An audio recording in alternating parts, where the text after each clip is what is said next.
अल्लाह के नाम से शुरू जो बड़ा मेहरबान नहायत रहम वाला है। दरूद हमारे आका मोहम्मद मुस्तफ़ा सल्लल्लाहु ताला अलैहि वसल्लम पर।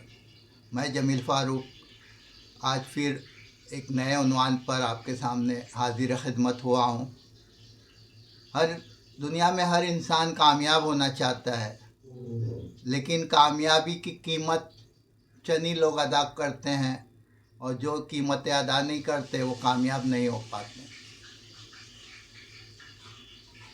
कुरान शरीफ में अल्लाह ताला ने फौजुल कबीर और फौजुल अज़ीम सबसे बड़ी कामयाबी को, जन्नत में दाखिल होने को सबसे बड़ी कामयाबी कहा है। अब जन्नत में दाखिल होना है तो उसके लिए इस दुनिया में हमको अमल करना होगा। दुनिया एक इम्तिहान गाह है उसके लिए, और दुनिया के सारे काम अतीउल्लाह और अतीउर रसूल पर करने होंगे तो ही अल्लाह के यहाँ वो कामयाब होंगे। अब दुनिया आजमाइशों से घिरी हुई है। दुनिया में मुश्किलें हर कदम पर होती है। अब हम देखेंगे कि कैसे लोग जो है कामयाबी हासिल कर सकते हैं, दुनियावी और उखरवी। यानी ये दुनिया में भी उनकी ज़िंदगी कामयाब रहे और आखिरत में भी जन्नत में दाखिल होकर वो कामयाब हो जाए।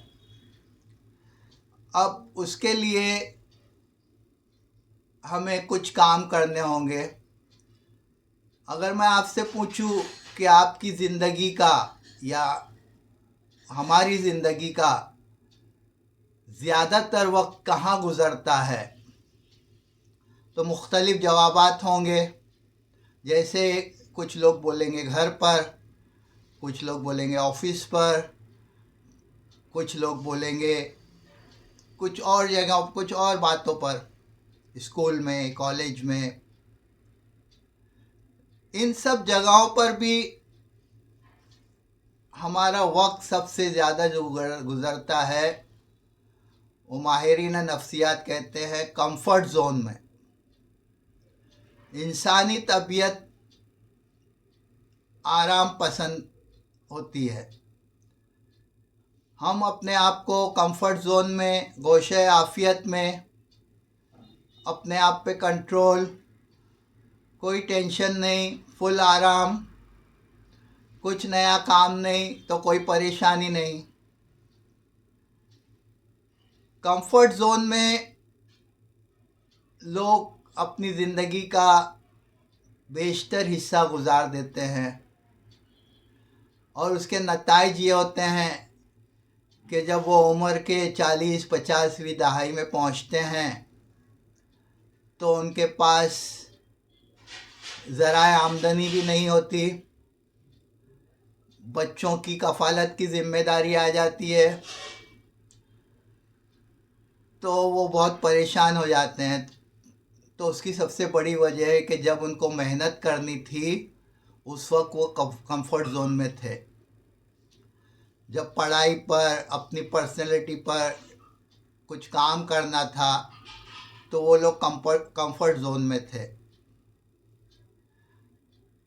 अब कंफर्ट जोन में से आदमी क्यों नहीं निकल पाता है? क्योंकि उसके बाद का जो सर्कल होता है, उसके बाद का जो जोन होता है वो फियर जोन में होता है। आदमी समझता है कि अगर मैं कुछ काम करूँगा, नाकामयाब हो गया तो, कहने वाले उसे मशवरा देने वाले बाज़ ऐसे होते हैं जो उसको मना कर देते हैं कि अरे ये काम नहीं करना है, इसमें फ़ेल हो जाओगे, ऐसा हो जाओगे, वैसा हो जाओगे। नाकामी नहीं देखना चाहता है वो। और हमारी कौम इल्ला माशाअल्लाह चंद को छोड़कर ज़्यादातर लोग आराम पसंद, सुस्त, काहिल, मैं बोलूँगा कामचोर, आसान मनी या इजी मनी हासिल करना चाहते हैं। वो एक दिन में अमीर बनना चाहते हैं और अपने हिस्से की मेहनत वो नहीं करना चाहते, इसीलिए वो कंफर्ट जोन में रहते हैं। अब फियर जोन में जैसा कि मैंने बताया, आपको डर लगता है, या कहने वाले बोलते हैं ना कि सबसे बड़ा है रोग, क्या कहेंगे लोग। तो हमको उसकी परवाह नहीं करना है, उससे बाहर निकलना है, वो फियर जोन से भी, अल्लाह पे तवक्कल करते हुए।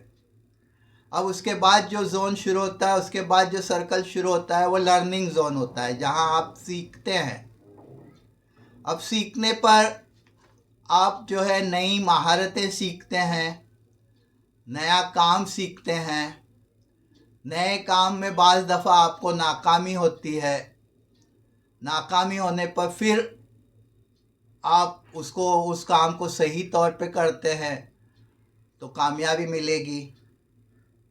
अब दूसरा, हम नए नए चैलेंजेस कबूल करते हैं, प्रॉब्लम जो होते हैं उसके हल की कोशिश करते हैं, किसी से मशवरा लेते हैं और अपने सीखने के सिलसिले को बरकरार रखते हैं, और ये सीखने का सिलसिला ताहयात जारी रहता है। अब एक बार जब हम कोई चीज़ सीख लिए, ये सीखने के जोन में हमने महारत हासिल कर ली, तो अब जो है हमारा ग्रोथ होता है, हम तरक्की की राह में दौड़ पड़ते हैं। अब वहाँ पर हम नए नए हदफ अपने लिए चुनते हैं, उस हदफ को जो है हासिल करने की हम लगातार कोशिश करते हैं और अपने प्रोजेक्ट पर खूब ध्यान देते हैं और वो कामयाब हो जाते हैं।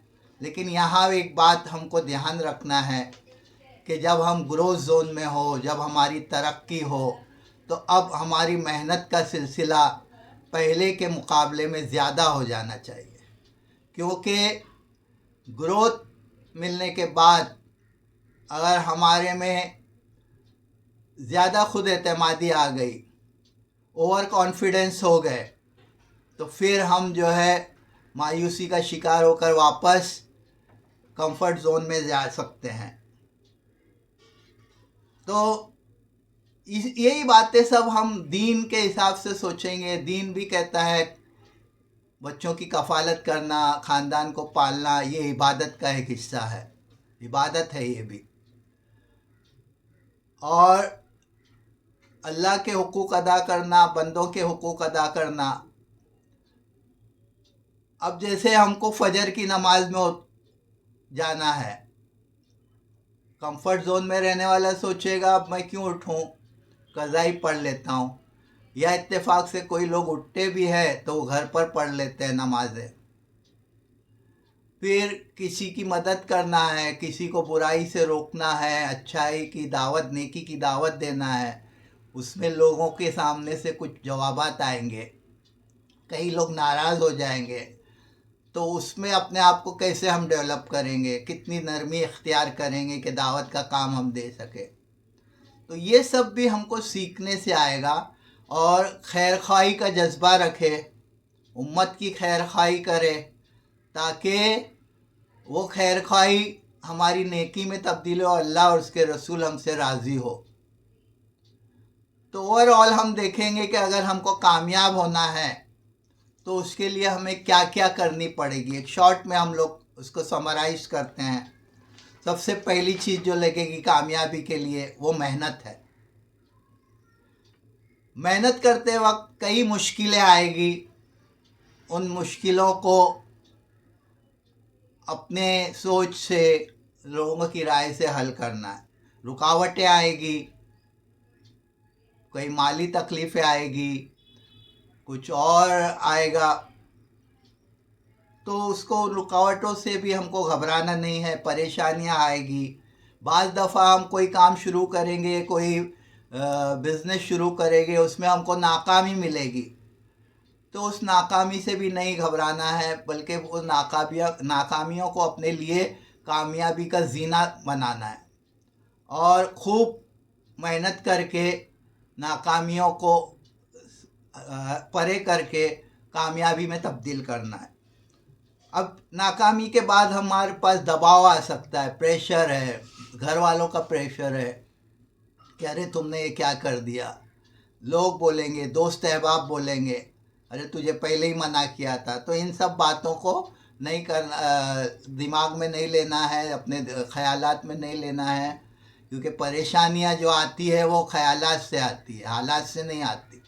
हालात कैसे भी नागुज़िर हो, अगर आपके ख़यालात हो, आपका ईमान हो, अल्लाह पर यकीन हो, तो आप सोचेंगे कि अल्लाह गफ़ूरुर रहीम है, रहमानुर रहीम है, वो ज़रूर जो है मेरे मुश्किलात को, मेरी परेशानियों को दूर करेगा। फिर ये सब करते हुए आप खूब थक जाएंगे, आपके जी में आएगा अरे छोड़ो क्या है, लेकिन वो थकान को भी हटाकर, उसको भी ओवरकम करके जब आप काम मुस्तकिल करते रहेंगे तो आपको कामयाबी मिलेगी। अल्लाह करे हम सब इस दुनिया में और आखिरत में कामयाब हो जाए। मैं आपके लिए दुआ करता हूँ, आप मेरे लिए दुआ कीजिए। व आखिर दावाना अनिल हम्दुलिल्लाहि रब्बिल आलमीन।